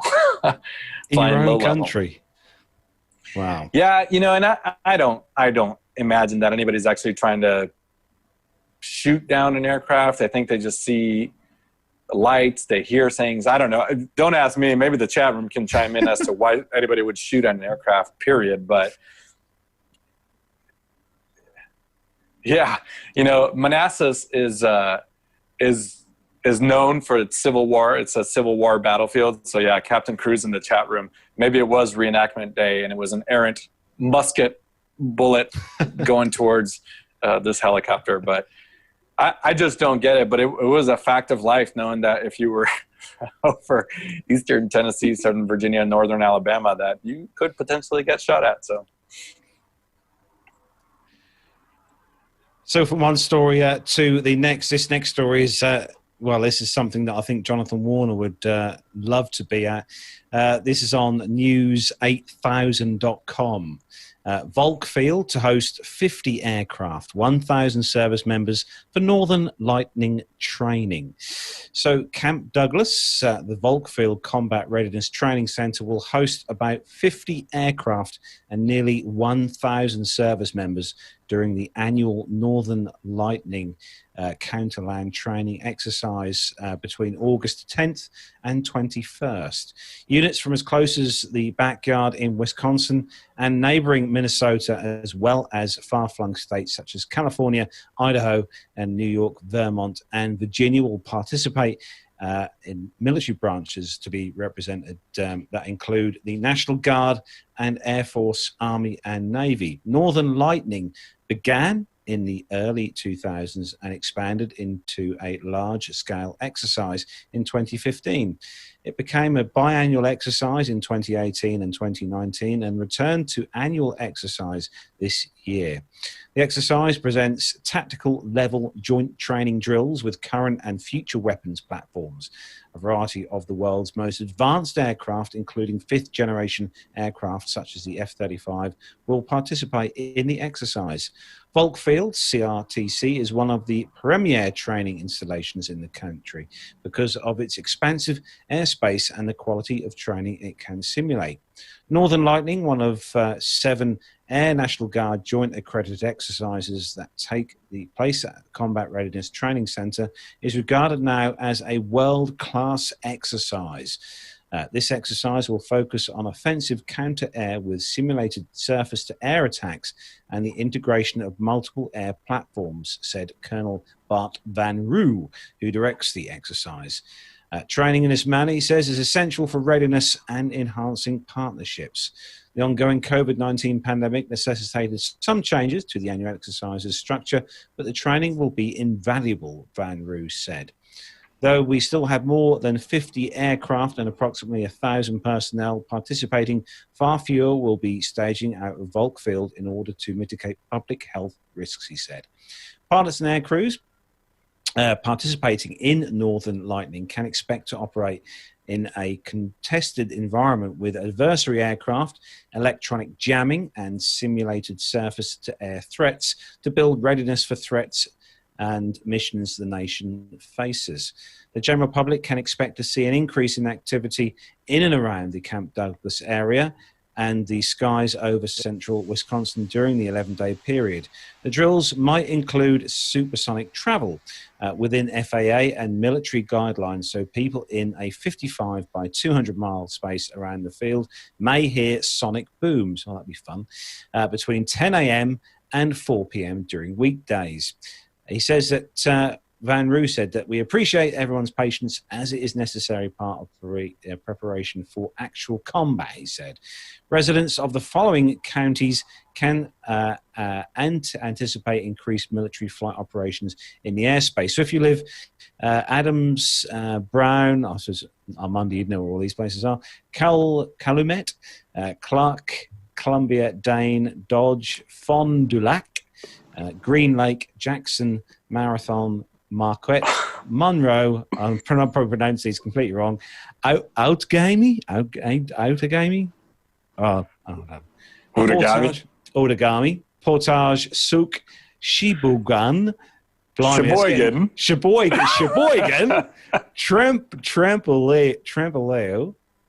Walpaca, Winnebago, I know that one, and Wood, blimey. Good job, Carlos. Say that after a rum and Coke. You have officially named all of the Native American tribes in the Great Lakes. Woohoo! Or if you've ever been to Oshkosh and you've taken a ride on the B-29 or the B-17, these are all of the counties that you fly over. He's probably offended many people by the terrible pronunciation of some of those as well. I am sorry. I could not have done a better job, I have to say. But I'll tell you what, Jonathan Warner used to listen, because I know he listens to the show. I bet he wishes he could fly out and watch this. Yeah, this is a pretty remote part of the country, especially when you're talking about the north of Oshkosh out to the Canadian border. It's really important for these exercises to continue, and in the shadow of the COVID virus, it's really important that they mitigate the risk, right? Because they're training these troops to go into combat. The last thing that they need is for them to get sick. So I'm sure they're doing their best to do that and mitigate that risk. But I'm glad to see that there's a bit of an awakening, and we're getting back to some sort of combat readiness training. Now, Nev, you've got the next story. And when I first saw this story this afternoon, all I could think about was ho, ho, ho, green giant. Yes, the jolly green giant. But we've seen, air-to-air refueling is obviously commonplace, but this scares the heck out of me, I have to say, just looking at some of the pictures with this one. But it's a really interesting story, and it says that an HH-60W Jolly Green 2 connects with an HC-130J tanker for its first aerial refueling over southern Alabama on August the 5th. The Air Force's newest combat search and rescue helicopter is currently undergoing developmental and operational testing. And approximately 3,000 feet above Elgin Air Force Base, the HH-60W Jolly Green 2 connected with an HC-130 tanker for the inaugural aerial refueling by the Air Force's newest combat search and rescue helicopter. The connection marks the start of 2 weeks of developmental testing of the aircraft's aerial refueling abilities by the 413th Flight Test Squadron testers and their mission partners. The capability is essential for the CSAR mission since it greatly extends the operating range of the aircraft and thus allows the unit to extend their rescue capabilities over a large battle space, says Joe Whitaker, 413th FLTS Combat Rescue Helicopter Flight Chief.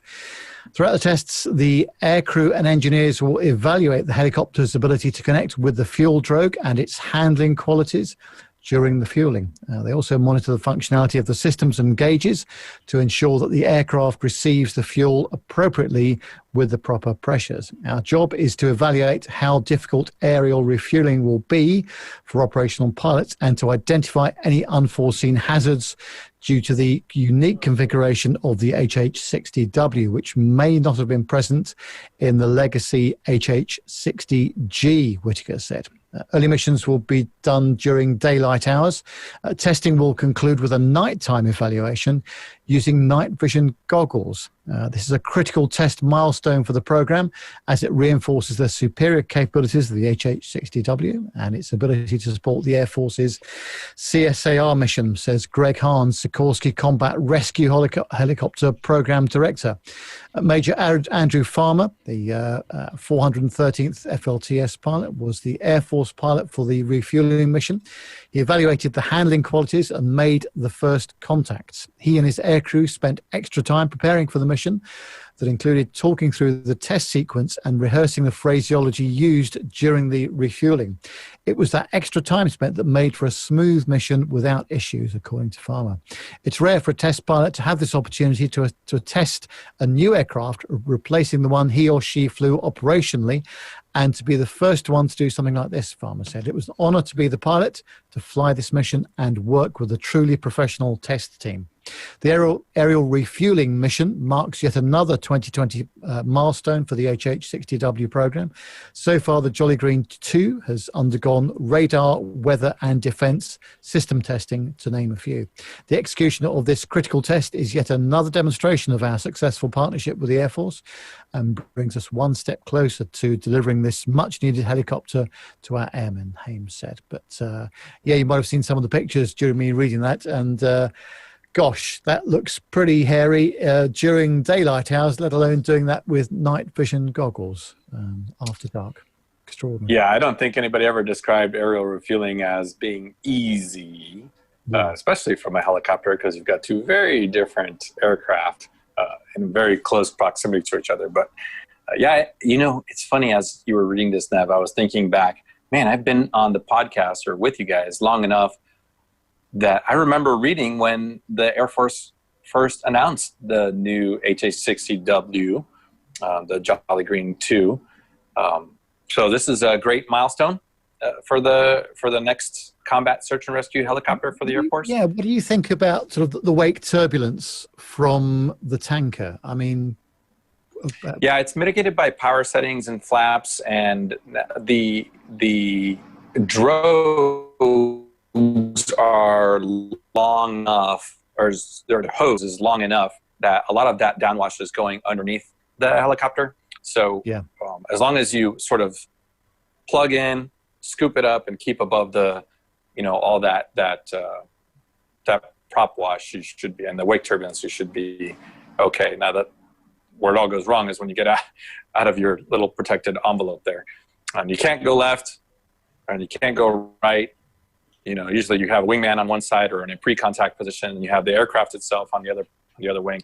And Matt's playing out this long, much viewed video of what can go wrong when you start chasing that drogue. Yes. And chop off your own the beard. the parameters are extremely narrow, aren't they, for operation of this? Yeah, they certainly are. But I'll tell you what, the pilots train a lot to do this, and they ultimately, the goal is to be able to do it in combat under night vision goggles with no lights, in a situation where it's sort of a get gas or the mission fails type thing. So that the imperative is there to succeed and to do it well. So we train quite a bit to it. Yeah, amazing. Now, Armando, the next story in the military is one that we picked up on, I think, a week ago, but we thought we'd put it in here just for you because I find this really interesting, especially when it comes to 3D printing. Yeah, the Air Force, oh goodness. Carlos, you may have to read it because I'm behind a firewall, apparently, a paid firewall. Yeah, it is about 3D printing engine components. Carlos, are you able to get to it? Yeah, I'm gonna get to that right now. Here we go, and just here we go. And yes, this one is on Flight Global, and it's all about the US Air Force producing its first 3D printed metal parts for aircraft engines. So Tinker Air Force Base maintenance personnel in Oklahoma City, Oklahoma, have produced and tested the first 3D printed metal parts on a US Air Force aircraft engine. The service reverse engineered and reproduced they produced an anti-ice gasket for the Pratt & Whitney TF33-P103 turbofan engine, which powers the Boeing B-52 bomber and the E-3 Sentry, and also the Northrop Grumman E-8C. The Pentagon is pushing the military services to experiment with using 3D printed technologies to save time and money manufacturing replacement parts for equipment components which are typically only needed in small lots. In August 2019, Travis Air Force Base produced the first certified 3D printed aircraft parts, replacement latrine covers for the Lockheed C-5M Super Galaxy. In particular, finding replacement parts for aging aircraft can be difficult and expensive, as the original part designs or manufacturers may no longer exist. Contractors can sometimes charge more than the original cost of the part due to re-engineering work required. The small number of replacement components to be ordered mean engineering costs cannot be spread across large production runs, adding to additional costs per part. The anti-ice gasket project was a collaboration between the 76th Propulsion Maintenance Group, the Reverse Engineering and Critical Tooling Lab, and the Air Force Life Cycle Management Center Propulsion Sustainment Division, says Tinker Air Force Base. This accomplishment, they said, is a truly historic first, says Johnny Tazo, Air Force Life Cycle Management Center Propulsion Structural Competency Lead. He says this is a digitally designed and digitally say that after rum and coke, digitally engineered component that represents a substantial milestone in Air Force sustainment.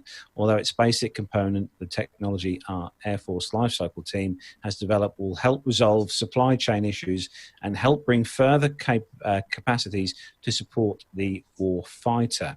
The service was running short of anti-ice gaskets for its T-33 and decided to reproduce the part in-house to save time. This type of engineering makes it easy to source materials and greatly reduces lead times times and ultimately helps reduce logistical and supply issues, says Richard Branks, 76 Propulsion Maintenance Group Delegated Engineering Authority Engineer. Can you imagine a name plaque on his office door? Jeez. Or his business card. Yeah, using 3D printing to create parts in-house saved Tinker Air Force Base administrative leave time, described as the amount of time between granting a contract and component being manufactured. The service says the time period was reduced from between 120 to 136 days to 14 to 21 days. That's a bit of a saving. The Reverse Engineering and Critical Tooling Lab has so far digitally engineered and printed 30 anti-ice gaskets, and the anti-ice gaskets successfully completed an engine acceptance test run, says Tinker Air Force Base. While the anti-ice gasket components are relatively simple, the US Air Force plans to try and produce progressively more complex parts in the future. Now, come on, Armando, you've flown military aircraft in your career. How do you feel about having 3D printed engine parts powering your aircraft? You know, this answer may surprise you, but I had full faith and trust in our airmen. And especially nowadays, young airmen, both enlisted and officers, are so technologically savvy. And this is 3D printing is something that's been around for a while, and it's now commonplace. And I think that the materials, additive materials and additive manufacturing with advanced materials is going to get there to the point where the Air Force can go back to producing things in-house. And if these young airmen and engineers are confident that these parts will work, then no one more than they understand the importance of a part that they are manufacturing, the importance for it to work. So I would actually love to see the acquisitions process be expedited by in-house 3D printing of small and maybe even larger components. So yeah, I can't wait to see a 3D printed V-22. I'm sure Jonathan Warner probably has one, so it's just only big enough for ants to fly. Yeah. So that is where we bring the military segment to a close this week. But in the last few weeks, we ran a competition with the aim of getting to know you, our listeners, and our audience a little bit better. We thanks Andrew Keegan from the Plane Reclaimers for giving us the amazing prize of £150 to spend in the Reclaimers shop. So if you haven't already seen what they do, check out episode 324, where we had him as a guest on the show. And a well done to Andrew van der Sag, who won the draw, and you can hear his entry on last week's show, episode 330. We asked you as listeners to send in little pieces from the sort of theme of aviation in your life. And for the next few weeks, we'll be playing out some of the feedback that we got. So we're going to play out one of those feedbacks that we got sent to us right now. And this one is from Tanya Weinman in the US. Hello, Plane Talking UK crew. This is Tanya in New York City. Just wanted to put an entry in for the Plane Reclaimers contest. How exciting. That would be really, really cool to be able to select something from their shop. So here's just a few things about myself and aviation. Going back to the early days, I would have to say the first time I was really excited about it was when I was around 9 or 10. My father treated us to a short flight in a Piper Cub. It was probably about 10, 15 minutes, but it was just so cool to be up in this aircraft. And when I came home, I came like running into the house and said, Mom, I just had my first fright instead of flight, which I guess was appropriate. But that was like a really fond memory from my childhood.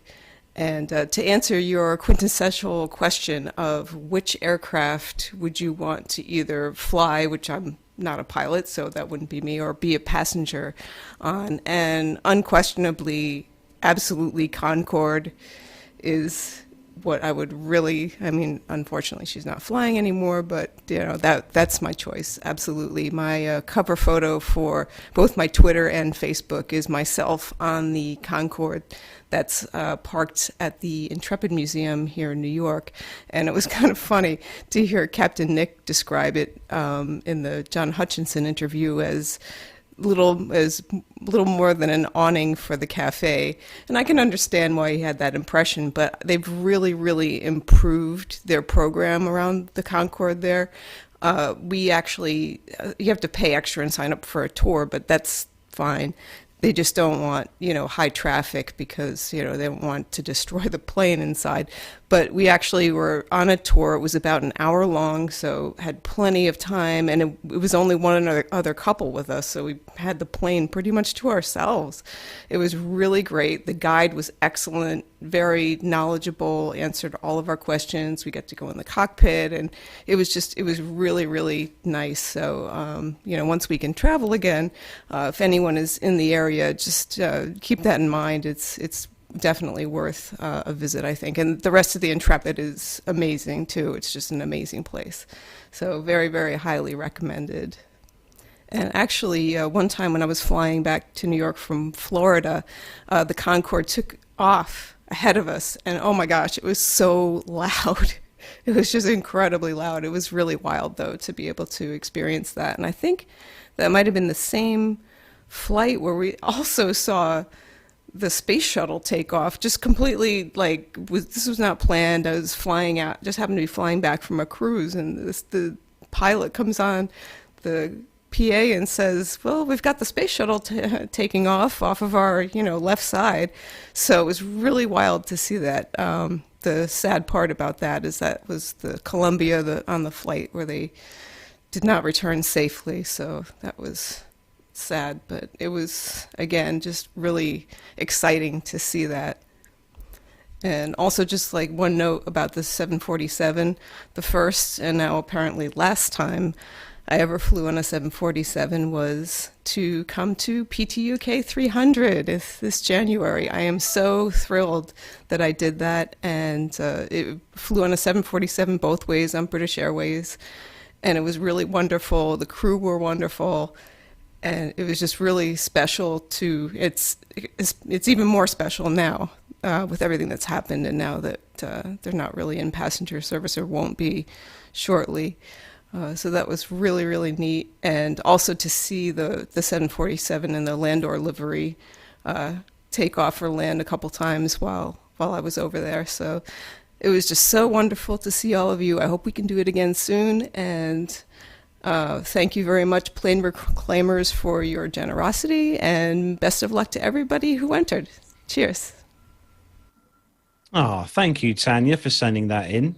Very, very kind of you. And there's loads more to come in future episodes, so make sure you listen. But big thanks to you for sending that in. It's great to hear everyone's thoughts on aviation in their life, isn't it, Nev? Yeah, brilliant. Really interesting. And great to hear Tanya's tour of the Concorde there. And I've certainly been on the one that managed to earn a very similar sort of tour as well. Absolutely fascinating to listen to the guys talk about it. So, Armando, you've got some really great places to go to in the US for aviation. Well, I mean, for anybody listening, you could just come to the US, you can do some social distancing, and maybe, you know what, maybe we'll put that out to our listeners. Send in some of your favorite aviation locations. If you were to have a friend come from overseas to the US, what list, and then we'll publish that.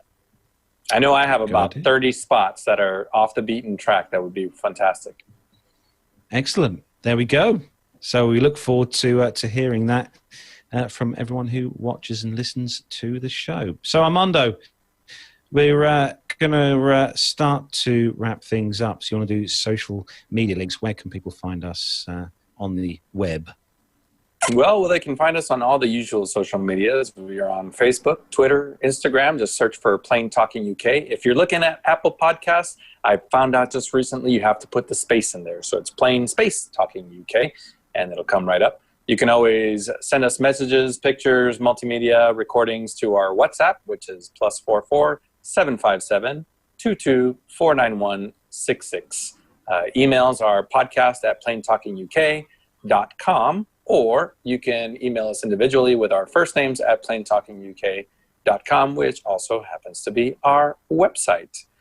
Of course, if you're watching this on YouTube, you're already subscribed. If you're listening to it, go over to YouTube and subscribe. You'll get notifications when we go live, and you can help shape the conversation of the show by participating in our live chat room, which is most often just fact-checking us. Let's see. Use Amazon. But before you do, go over to our website and click the Amazon link, and that gives us a small portion, a small little donation. You could donate via Patreon. And the last thing is, I think we got to kind of wrap the show up because those APG guys are starting up. So if you want 7 hours of aviation podcasting, we'll cut our after show short and we'll all hop over and have a beer at APG. Ren does a spring on it. Yeah, don't forget APG are starting their show. Oh, I was going to say, I'll just save it for the intro. They're starting their show, episode 438 of APG. But that's a lot of distinguished mustache that I see there on the screen. So Yeah. that is what Jeff's got a lovely quiff going on there. Yeah. And obviously they're talking about food, so that's the most important part of the show. So it's been great to have everyone back on the show this week. Thanks to all the hosts for being on the show this week. Obviously, a massive thanks as well to our producer, John. Big round of applause to you, John, for all the pre-production show work for today's or tonight's episode. A big thanks as well to everyone who's joined us in the YouTube chat room this evening to watching the show live. Thanks for taking time out of your Friday and listening to the show. And don't forget, if you do download the show and listen to us as an audio podcast, if you are on iTunes, just give us a little review because we love to hear what you think of the show. And if you want to give us a little 5-star review, that would be fantastic. But that, unfortunately, is where we're going to start to wrap the show up. Guys, what's going on next week in your lives? Nev, what's going on in the world of Nev next week? A bit of London travelling, I think, next week. I've chosen not to go on the train yet. I'm not quite in the mood for that, apart from it's a bit warm. So a bit of air-conditioned comfort, because there's still not a lot of traffic in London currently, so you still can drive in London with it not too bad. So I should be doing some of that during next week. Matt, dare I ask what you're doing next week, or is that probably not a good question to ask someone who can't talk? I'll give it a go. I'm just working basically. I'm doing my my temporary job at the moment while I'm on furlough with a coach company. So working for a little company called Naked Wines, and I shall be doing that all next week. Good. So we'll look after yourself, Matt. Get rid of that horrible cough. And Armando, I'm guessing you'll be flying the mean flight levels over the US next week. Yep, much like Matt, I will also be working the next couple of weeks, so I'll try to dial in as much as I can. But I am on the roster to fly both of those days. So let's hope for some cancellations or not. Wait, I don't know. I'm conflicted. Okay. So that's where we bring episode 331 of the Plane Talking UK podcast to a close. Don't forget, take yourselves over to the Airline Pilot Guy now and watch them for the next 7 hours for episode 438. From me, Carlos, here in my home PTUK studios. From Matt in the master PTUK studios. From Nev in the beautiful Buckinghamshire studios. And from Armando across in the US studios. Have a great weekend, everyone. Take care, everyone. Stay safe. Goodbye. See you. Bye. Bye-bye.